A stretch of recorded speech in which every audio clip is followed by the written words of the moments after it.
gina-guide yung mga employees and paano niyo po sila natitrain sa mission ng company? Ano, wala pang agency. Kahit ano po, ma'am. Sa pag-handle kasi, una, you have to identify anong position na, di ba? Siyempre, kung nasa admin siya o nasa housekeeping, kasi sa hotel pa lang. Hotel. Yes po, ma'am. Or, kung sa ibang hotel, may kitchen, diba? May bartender, yes.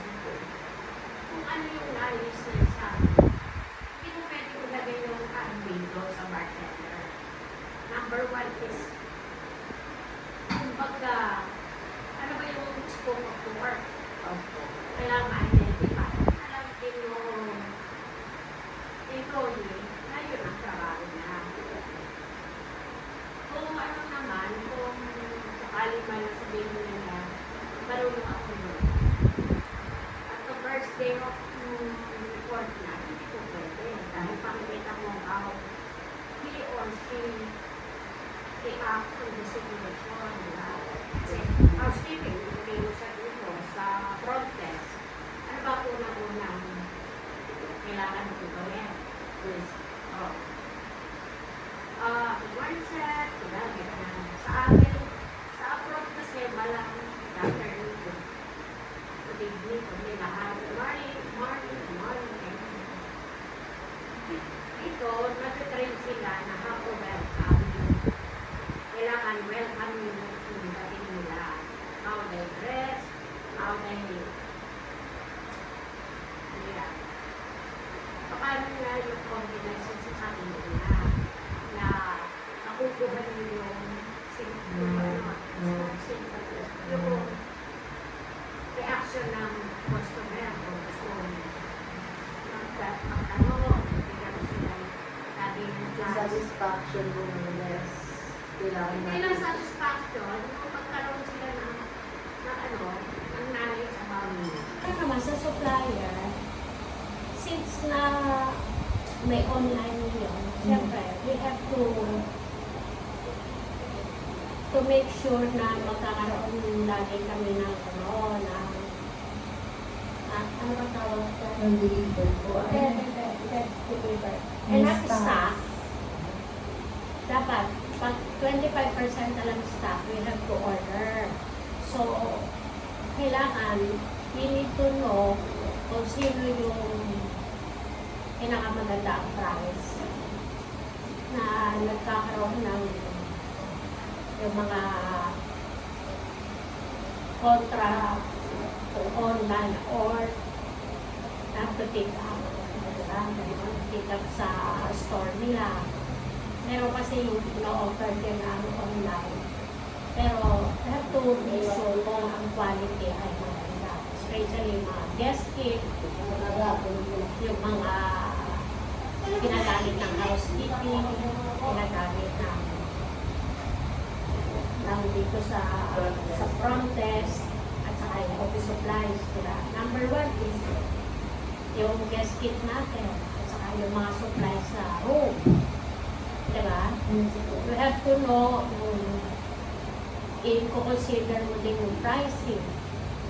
Dahil everything that you spend is to be recorded para dun sa accounting, account ng accounting department.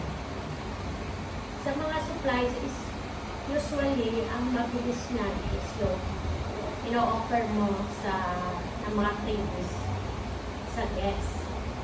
Like water, bottled water, ano yan yung, ano ba tawag mo yung hygiene kit. And then may free towel, may beddings, complete beddings. Tapos in the room, we have complete set na kailangan ng mga guests.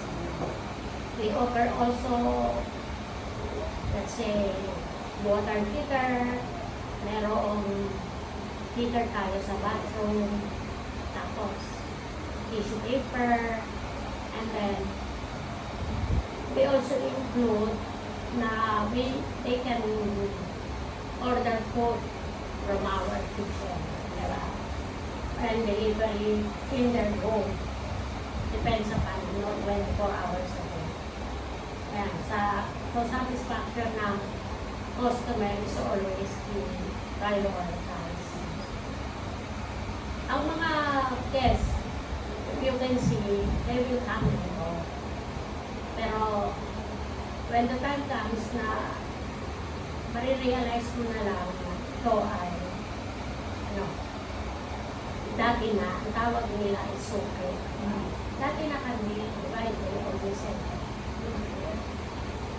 sa employee naman, para mo sila ma-maintain, you have to always make sure you open ang communication between the employer and the employee. Even then, as of last year, we have a contract for agency para mas madaling ma-handle. Diba? And then we have to pay amount what we sign. About naman po ma'am sa suppliers, nagkaroon na po ba kayo ng conflict between the suppliers and your company po ma'am? As far as I know, wala pa naman. Wala pa po. Kasi these are recommended by some friends, ang mga supplier. And then, we always make sure na yung binibili yung product ay Quality po. oo, you can see na what do you need? Hindi ka bibili ng for the purpose of kilala mo lang siya. Kasi overspend and overstock. And then, sometimes you forget na meron pa palang stock, hindi naman na-monitor na housekeeping. Kaya, in our case, kung ano yung nabili namin, they have to use it.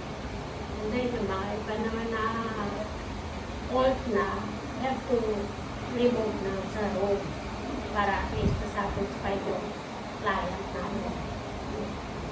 Thank you po ma'am. Yun lang Is that po. all? Thank you po. Para sa mga hotel owner, ang pinakamagandang payo ko bilang isang estudyante ay ang pagiging maayos at organisado sa mga transaksyon sa mga suppliers at staff.